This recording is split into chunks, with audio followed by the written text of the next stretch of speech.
बंदी क्या है? क्लोजर। यह है कि कोई ऑर्गेनाइजेशन है, कोई इंडस्ट्रियल ऑर्गेनाइजेशन है,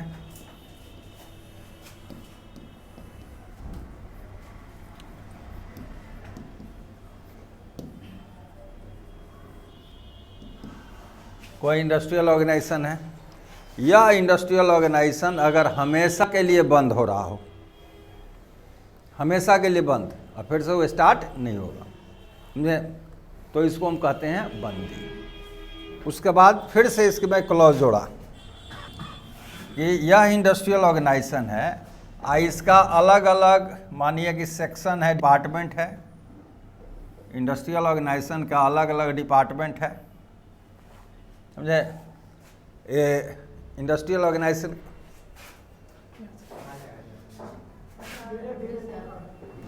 ये इंडस्ट्रियल ऑर्गेनाइजेशन के डिपार्टमेंट्स हैं, 1 2 3 4 5 6, D1 D2 D3 D4 D5 D6, ये 6 गो डिपार्टमेंट है, समझे। अगर ये ऑर्गेनाइजेशन चाह रहा है कि किसी एक डिपार्टमेंट को, पार्ट को बंद कर दें, नहीं समझे, तो एक पार्ट को भी बंद कर सकता है हमेशा के लिए, ऑर्गेनाइजेशन चलेगा लेकिन वो सेक्शन क्या होगा, बंद हो जाएगा, समझे। कभी कभी क्या होता है कि प्रोडक्ट्स होते हैं, ऑर्गेनाइजेशन के प्रोडक्ट्स होते हैं, यानी 50 को प्रोडक्ट बना रहा है, उसमें से वो डिसाइड किया कि 20 को प्रोडक्ट हम नहीं बनाएंगे, 20 को प्रोडक्ट का जो प्रोडक्शन है, मैन्युफैक्चरिंग है, हम हमेशा के लिए बंद कर देंगे, समझे। तो कभी कभी ऑर्गेनाइजेशन या उसका पार्ट को भी बंद करते हैं हमेशा, समझे। तो यहाँ क्या देखें, इंडस्ट्रियल ऑर्गेनाइजेशन और एनी पार्ट देयरऑफ,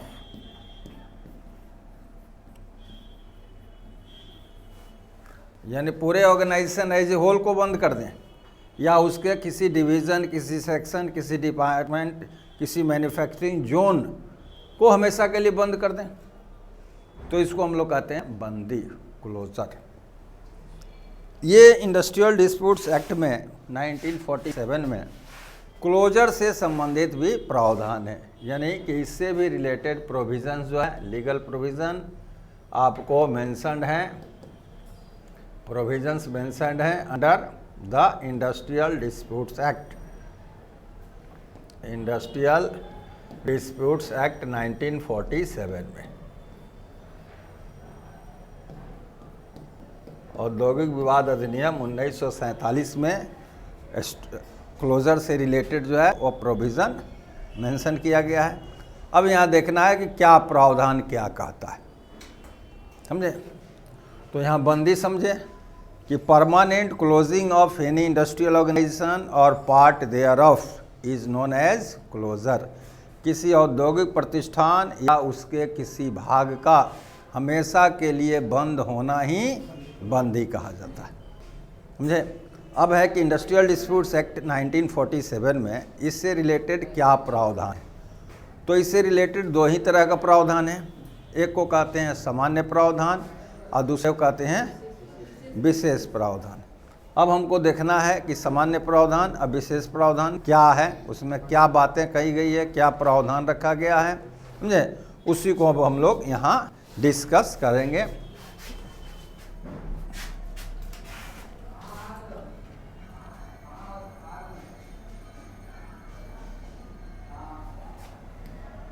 अब बंदी का हम लोग देखेंगे जनरल प्रोविजंस।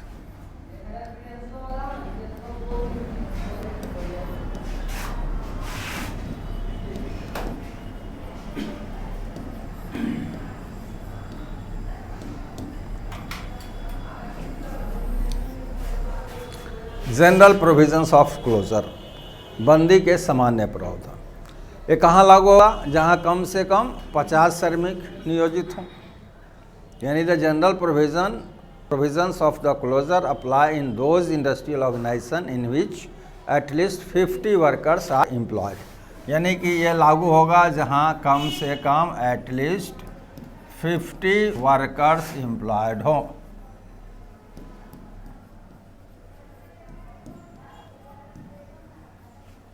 ठीक है।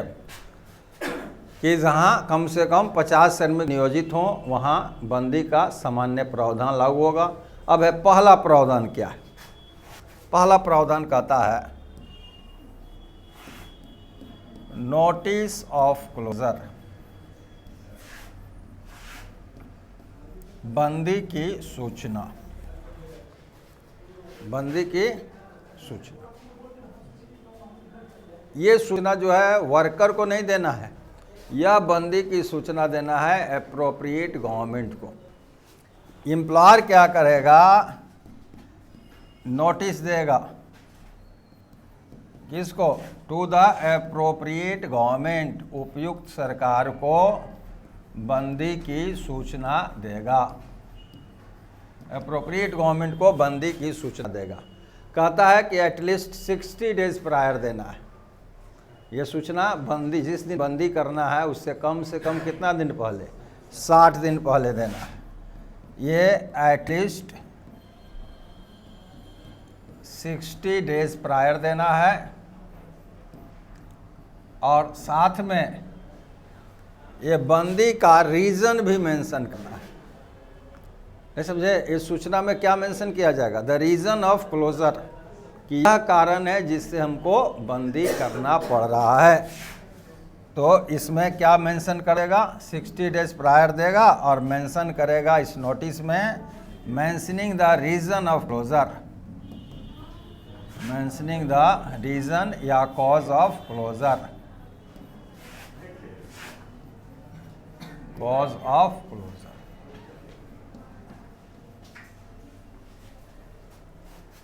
ठीक है, बंदी के कारण का उल्लेख उसमें करेगा इस सूचना में। कम से कम जिस दिन बंदी करना है उससे कम से कम 60 दिन पहले ये नोटिस को आप सबमिट कर देना है। ठीक है, अब यहाँ देखिएगा कि बंदी जब भी होगा तो यहाँ भी जो छंटनी हो गया, तो छंटनी तो जब एग्जिस्टिंग ऑर्गेनाइजेशन है तब कहते हैं, लेकिन बंदी कर देंगे तो वहाँ के वर्कर को भी तो हटाना पड़ेगा। तो जब हटाइएगा तो उसको भी तो कंपनसेशन चाहिए, कंपनसेशन चाहिए, समझे। तो यहाँ दो चीज़ यहाँ देखना पड़ेगा। पहला देखना पड़ेगा कि कुछ बंदी होते हैं, कुछ बंदी होते हैं जो अंडर कंट्रोल होते हैं, समझे। कुछ बंदी होते हैं जो अंडर कंट्रोल होते हैं और कुछ बंदी होते हैं जो बियॉन्ड द कंट्रोल होते हैं, नहीं समझे। कुछ जैसे आपका प्रोडक्ट नहीं बिक रहा है, तो प्रोडक्ट नहीं बिक रहा है तो उसका उपाय है कि आप प्रोडक्ट के क्वालिटी को चेंज कर दीजिए, प्रोडक्ट के कॉस्ट को घटा दीजिए, नहीं, मार्केटिंग डिवीज़न को स्ट्रॉन्ग कीजिए, आपका प्रोडक्ट बिकने लगेगा। लेकिन कुछ ऐसा हमारा ऑर्गेनाइजेशन है जो माने आप कंटिन्यू किए हैं लेकिन आप उसके बंदी को रोक नहीं सकते। जैसे जो आप लीज पर लिए थे ज़मीन या इंडस्ट्री, उसका लीज समाप्त हो गया, आपके ऑर्गेनाइजेशन का लाइसेंस ख़त्म हो गया। अगर आप माइंस हैं तो माइंस में मिनरल को एक्सकेवेट कर रहे हैं और एक दिन ऐसा होगा कि मिनरल पूरा एक्सकेवेट करके ख़त्म हो गया, समझे। Demand of the product zero हो जाए। जैसे पहले टाइप राइटिंग मशीन होता था, आज के डेट में टाइप राइटिंग मशीन को खरीदने वाला आदमी नहीं मिलेगा, तो वो जो टाइप राइटिंग मशीन वाला जो था, वो उसका जो कारखाना था वो क्या हो जाएगा, बंद हो जाएगा, वो इंडस्ट्री बंद हो जाएगा, इसलिए को उस तरह का डिमांड अब नहीं हो रहा है, समझे। तो ये तो बियॉन्ड कंट्रोल होता है। उसके अलावा कुछ कंस्ट्रक्शन वर्क का नाम दिया है, समझे, जो कि आपको बियॉन्ड कंट्रोल होगा। जैसे मानिए कि रोड बना रहे हैं, 100 किलोमीटर लंबा रोड बनाना है, आप बनाए, एक दिन तो रोड बन जाएगा। डैम बना रहे हैं, ब्रिज बना रहे हैं, नहीं, कैनाल बना रहे हैं, नहर बना रहे हैं, तो इस तरह का जो कंस्ट्रक्शन आप वर्क कर रहे हैं तो एक दिन समय आएगा जो आपका कंस्ट्रक्शन वर्क ख़त्म हो जाएगा। तो ये जो है वो beyond the control of employer होता है। एम्प्लॉयर चाह करके भी, जैसे 200 किलोमीटर रोड बनाना है, 200 किलोमीटर रोड बना दिया, अब क्या चाहेगा कि फिर से कबाड़ के फिर से बनाए, ऐसा कहाँ से आएगा, समझे? तो वो तो आपको बंद करना पड़ना, बाइंड अप करना पड़ेगा ना। तो यहाँ अगला जो प्रोविज़न पढ़ेंगे उसके बाद दोनों को कोऑर्डिनेट करके हम देखेंगे, समझे? अब यहाँ बंदी के लिए जब भी आप क्लोज़र कीजिएगा तो वहाँ कंपनसेशन देना होगा, नहीं, क्लोज़र के केस में हमको कंपनसेशन देना पड़ेगा, closure compensation.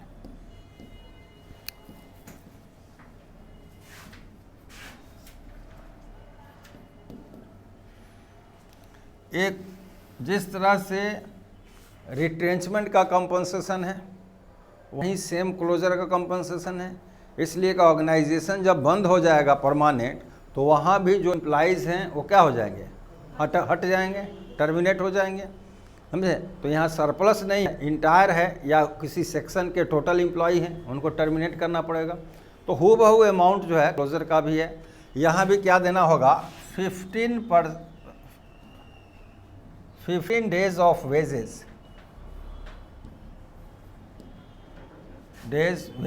for every completed year of service।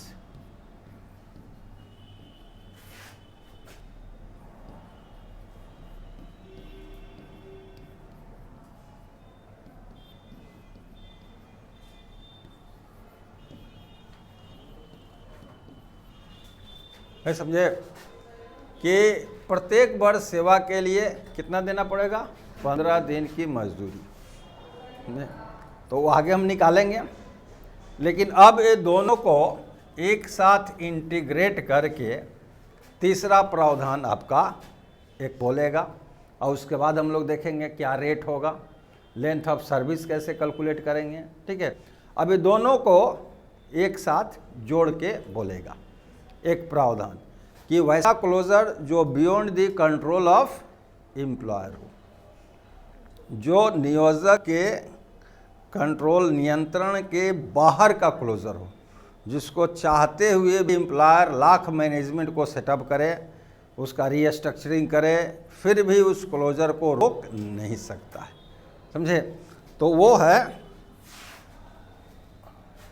ये दोनों को इंटीग्रेट करके वो बोलेगा। तीसरा प्रावधान है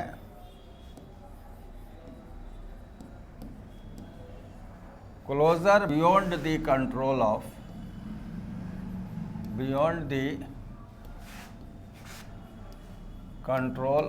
एम्प्लॉयर।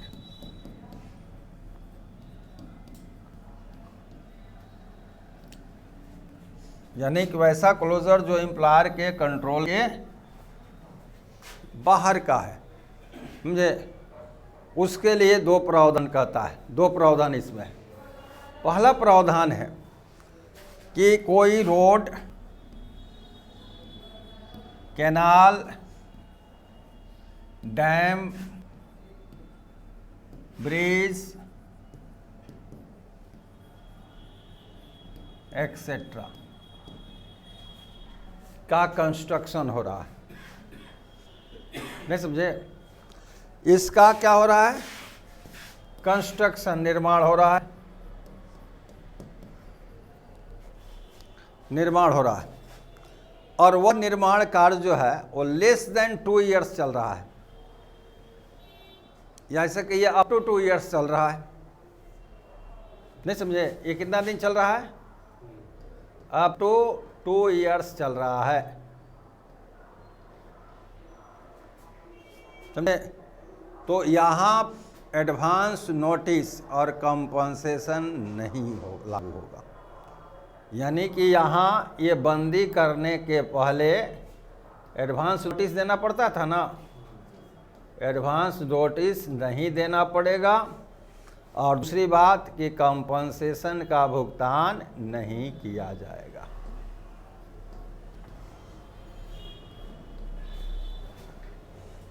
तो समझे? ये एम्प्लॉयर के कंट्रोल के अंदर है कि बाहर है? ये भी बाहर है, कि कंस्ट्रक्शन तो एक दिन हो ही जाएगा। तो यहाँ पहला प्रावधान में कहा कि अगर कोई कंस्ट्रक्शन वर्क हो रहा है road, canal, bridge, dam etcetera का, और वो कंटिन्यू रहता है up to 2 years, then there will be no necessity of advance notice and payment of compensation. वहाँ क्षतिपूर्ति की भुगतान और पूर्व सूचना की कोई आवश्यकता नहीं होगी। यही उलट के बोलिए कि अगर मोर देन 2 years चल रहा हो, अगर कंटिन्यू हो मोर देन 2 years, तो वहाँ क्या होगा, एडवांस नोटिस भी दिया जाएगा और कंपनसेशन का पेमेंट भी किया जाएगा। समझे? पहला बात कहा। दूसरी बात यहाँ कह रहा है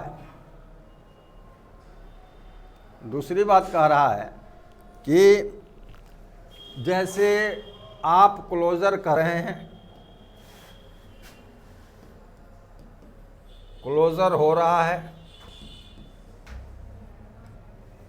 यह किसके लिए, किस कारण से हो रहा है, तो आपका लैप्स कर गया लाइसेंस या लीज, लैप्स होगा, लैप्स ऑफ लाइसेंस और लीज।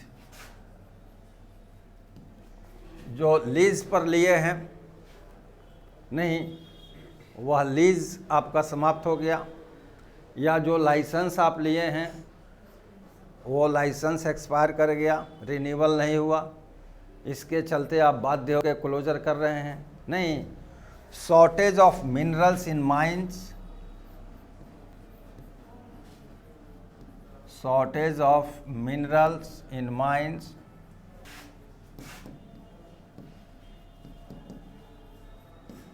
आप खनन का कार्य कर रहे हैं, चाहे कोयला खोद रहे हैं, चाहे आयरन ओर निकाल रहे हैं, बॉक्साइट निकाल रहे हैं, कुछ निकाल रहे हैं। एक दिन है ना कि टोटल मिनरल्स को आप एक्सकेवेट कर लीजिएगा, जितने भी उसमें खनिज संपदा है उसको आप खनन करके निकाल लीजिएगा। अब तो कुछ बचेगा नहीं उसमें, अब तो केवल पत्थर बचेगा, तो उसको हम कंटिन्यू नहीं रख सकते हैं, उसको क्या करेंगे, ख़त्म कर देंगे। नहीं, demand of product, demand of product, आपका प्रोडक्ट का डिमांड जो है वो ख़त्म हो गया। जैसे भी बता रहे थे टाइपराइटिंग मशीन का प्रोडक्ट का डिमांड क्या हो गया, ख़त्म हो गया। पहले बॉटम वाला मोबाइल होता था, उसका भी अब धीरे धीरे डिमांड जो है, टच स्क्रीन आने के बाद उसका भी डिमांड धीरे धीरे ख़त्म हो गया। समझे? आप सबसे ज़्यादा देखिएगा कैमरा, फ़ोटो कैमरा। पहले फ़ोटो कैमरा जो है एक शौक से रखा जाता था, आज फ़ोटो कैमरा नहीं लोग रखता है, या तो डिजिटल कैमरा रखेगा, समझे, या मोबाइल कैमरा है, समझे। तो फ़ोटो कैमरा का भी डिमांड बहुत धीरे धीरे ख़त्म हो रहा है। टॉर्च का डिमांड आपको बहुत ज़्यादा ख़त्म हो रहा है। छोटा मोटा रेडियो का डिमांड ख़त्म हो रहा है। घड़ी तो अभी चल रहा है, चलिए, लेकिन कुछ ऐसे भी उत्पाद है जिसका डिमांड जो है वो ग्रेजुअली डिक्लाइन हो रहा है, और कुछ का डिमांड तो सीधे 0 लेवल पर चला गया। समझे? जैसे पहले का टाइपराइटिंग मशीन का डिमांड 0 लेवल पर चला गया। तो इस तरह आपके प्रोडक्ट का डिमांड जो है वो ख़त्म हो गया, तो अभी भी आप चाह करके भी नहीं चला सकते हैं। समझे? उसके जगह पर सब्स्टिट्यूट प्रोडक्ट आ गया, तो आप नहीं चला पाइएगा। तो ये ऐसा है जो beyond the control of employer. तो यहाँ नोटिस तो देना है, समझे, यहाँ तो नोटिस देना है, नो डाउट। यहाँ जो है आपको नोटिस देना होगा। इस कंडीशन में नोटिस दिया जाएगा,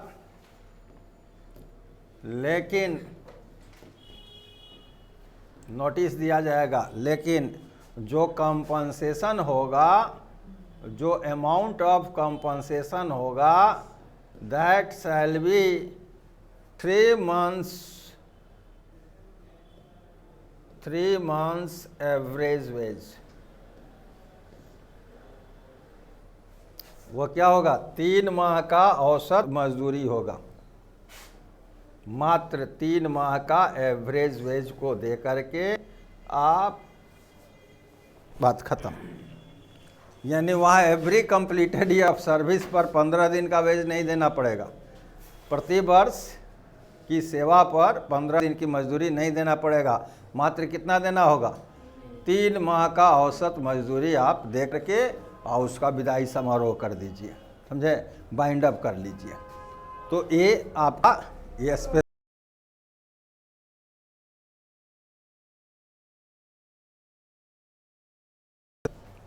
अब यह है लेंथ ऑफ सर्विस की बात।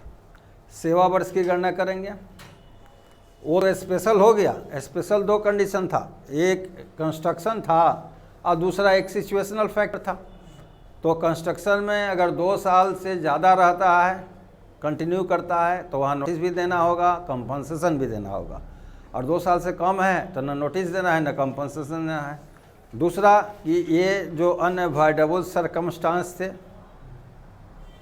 जैसे लैप्स ऑफ लाइसेंस हो गया या लीज हो गया, shortage of minerals in mines हो गया, इस सब का, तो इसमें जो है आपको नोटिस तो देना ही है, लेकिन कंपनसेशन का अमाउंट जो है फिक्स कर दिया कि 3 माह की औसत मजदूरी का भुगतान कर देना है। अब उसके अलावा जो है, समझे, ये beyond the control of employer को छोड़ करके अब नॉर्मल आ जाइए, रेस्ट जितने भी बचा लो सिचुएशन में वर्कर, उनके कहता है लेंथ ऑफ सर्विस कैसे हम करेंगे। तो लेंथ ऑफ सर्विस बराबर क्या होता है, date of length of service equal to date of closure, जिस दिन बंदी हुई, closure minus date of joining, जिस दिन उनकी ज्वाइनिंग है, ये घटा देंगे। ये घटा देंगे तो ईयर, मंथ और डेज में आ जाएगा, वर्ष, माह और दिन में आ जाएगा। इतना वर्ष, इतना माह, इतना दिन, एग्जैक्ट पिक्चर तो आ नहीं सकता है, बहुत रेयर केस में आएगा एग्जैक्ट राउंड फिगर में इतना वर्ष नहीं, लेकिन दिन और माह में भी आ गया। अब हम इसको देखना है फिर से, हमारा कानून क्या कहता है कि ये माह और दिन में आ गया, वर्ष में आ गया तो कोई बात नहीं है, ये माह अगर दिन में आ गया तो ऐसी स्थिति में 6 मंथ्स और मोर अगर है, 6 मंथ्स और मोर है बराबर 1 ईयर, ईयर में ला कर जोड़ देंगे। अगर लेस देन 6 मंथ्स है, लेस देन 6 मंथ्स है बराबर 0 कर देंगे, omitted.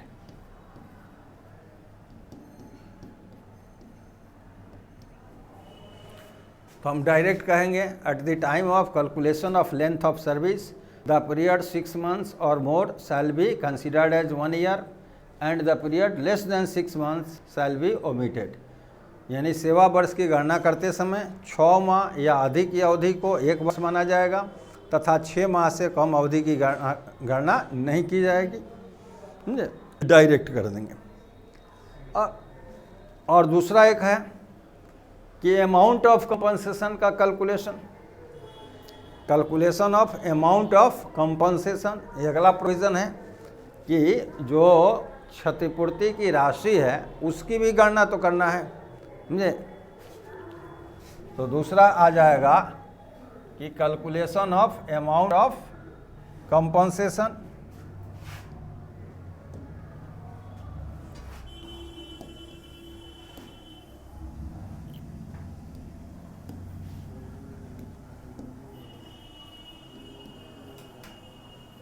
Calculation of amount of compensation, क्षतिपूर्ति की राशि की गणना। तो क्लियर है कि जैसे 20 साल काम किया तो 20 साल पहले जो वेज था वो आज के डेट में नहीं होगा। तो इस सारा कंपनसेशन का अमाउंट किस बेसिस पर होता है, लास्ट। तो ये जितना भी अमाउंट कैलकुलेट होगा वो last monthly wage, last monthly wage drawn by the worker, wage drawn by the workers.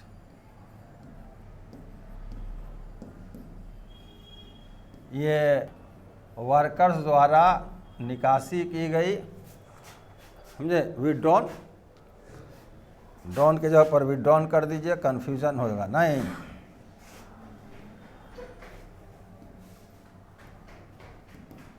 Withdrawn bye the workers, यानी श्रमिक द्वारा जो निकासी अंतिम मासिक मजदूरी है उसी के आधार पर इंटायर पेमेंट होगा, समझे।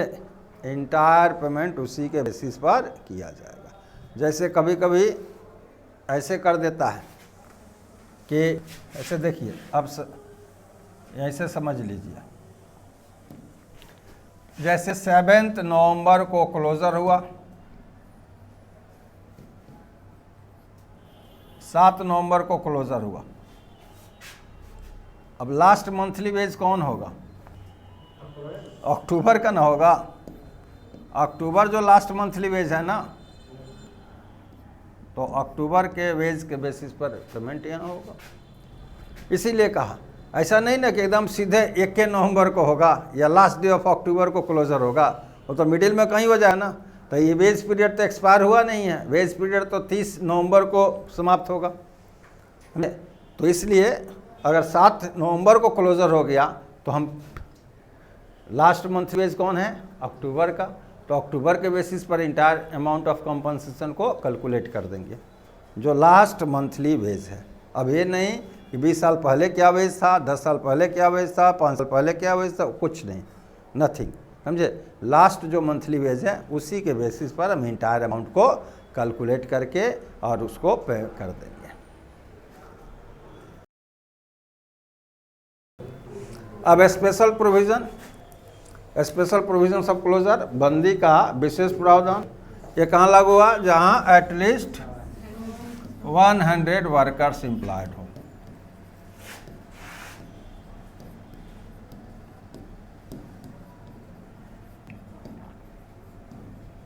यानी the special provisions of closure apply in those industrial organizations in which at least 100 workers are employed. बंदी का विशेष प्रावधान वैसे औद्योगिक प्रतिष्ठानों में लागू होता है जहां कम से कम 100 श्रमिक नियोजित हैं। अब इसमें क्या क्या प्रावधान है? इसमें 3 ही प्रावधान है। पहला है नोटिस ऑफ क्लोजर,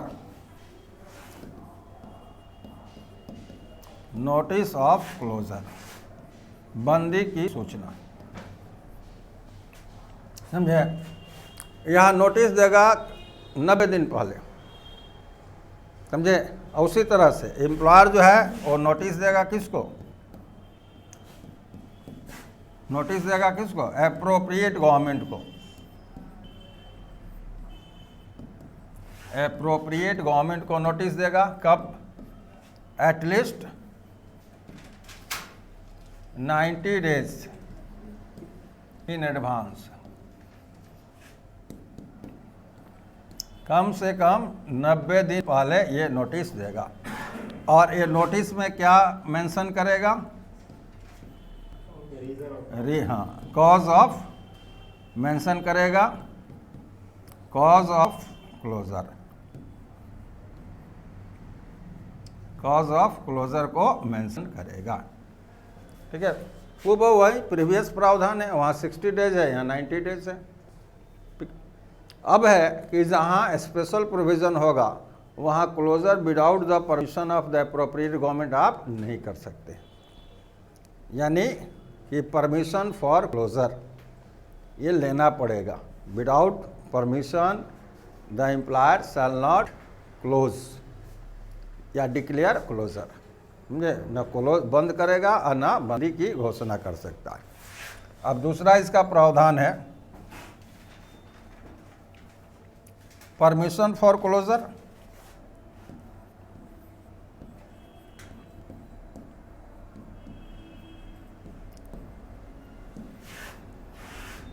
बंदी के लिए क्या लेना है? अनुमति लेना है।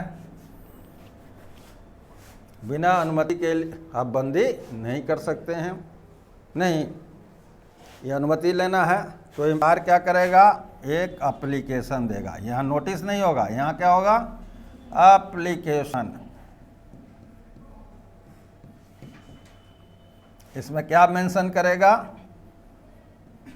यहाँ रीजन, मेंशनिंग द रीजन या कॉज ऑफ क्लोजर, जो क्लोजर का कॉज है या रीजन है उसको मेंशन करेगा। क्लोजर के रीजन को मेंशन करेगा। ये एप्लीकेशन किसको दे देगा? एप्रोप्रिएट गवर्नमेंट को।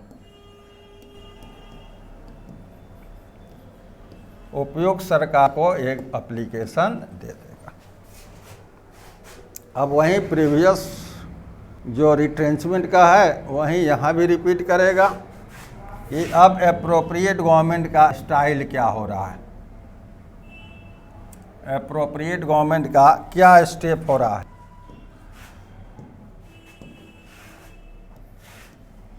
एक ग्रांट्स कर रही है,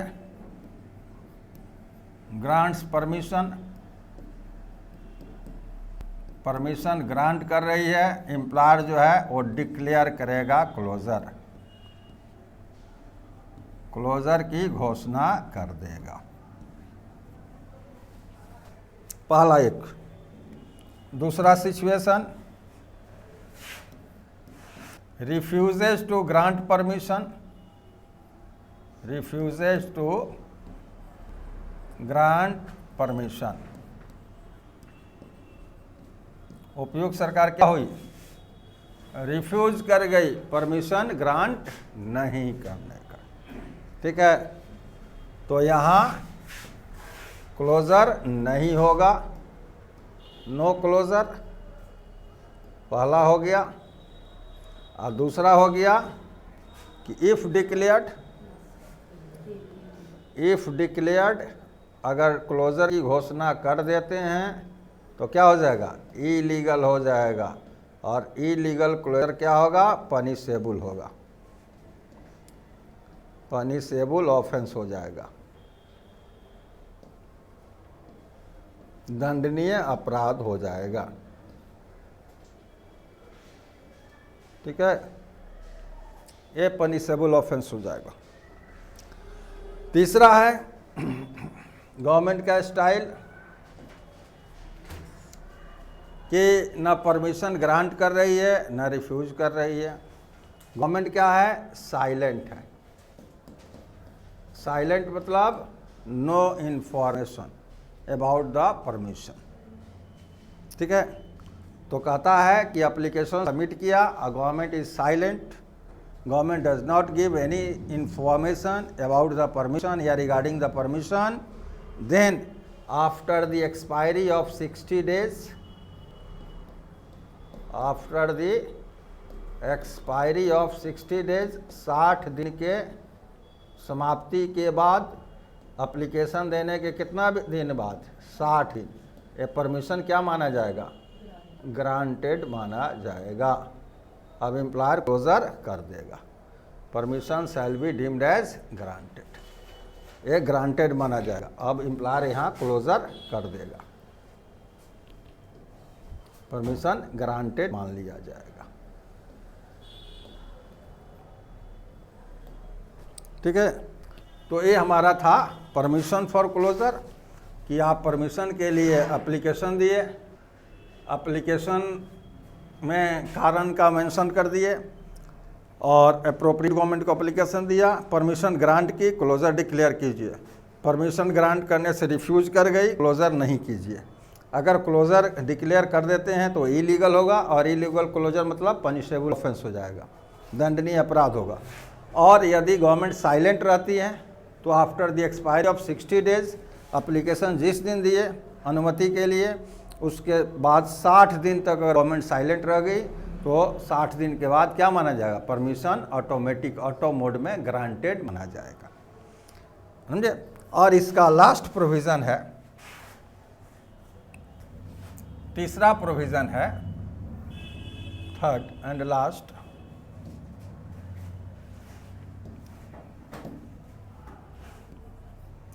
थर्ड प्रोविज़न है डिस्पोजल ऑफ डिस्प्यूट्स,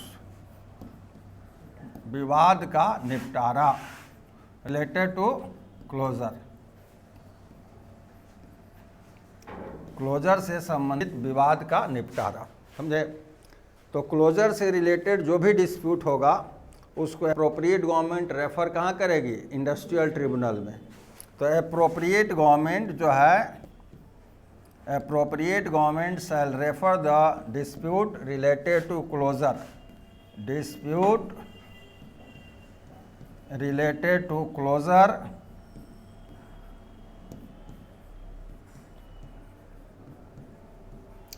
ये रेफर करेगी इंडस्ट्रियल ट्रिब्यूनल में, इंडस्ट्रियल ट्रिब्यूनल में। और इंडस्ट्रियल ट्रिब्यूनल के लिए क्या कंपल्सन होगा? विदिन 30 डेज, विदिन 30 डेज वो अपना अवार्ड दे देगा। ये जो अवार्ड है इसका वह विदिन 30 डेज अपना अवार्ड दे देगा on the matter of closure. ठीक है, यानी the appropriate government shall refer the dispute related to closure to the industrial tribunal and the industrial tribunal shall give the award within a period of 30 days. उपयुक्त सरकार द्वारा बंदी से संबंधित विवाद को औद्योगिक न्यायाधिकरण में भेजा जाएगा तथा औद्योगिक न्यायाधिकरण द्वारा 30 दिनों में अपना अवार्ड दिया जाएगा। तो ये प्रोविज़न आपका जनरल और स्पेशल था, वो रिलेटेड टू क्लोजर था। ठीक है, ये क्लोजर से रिलेटेड था।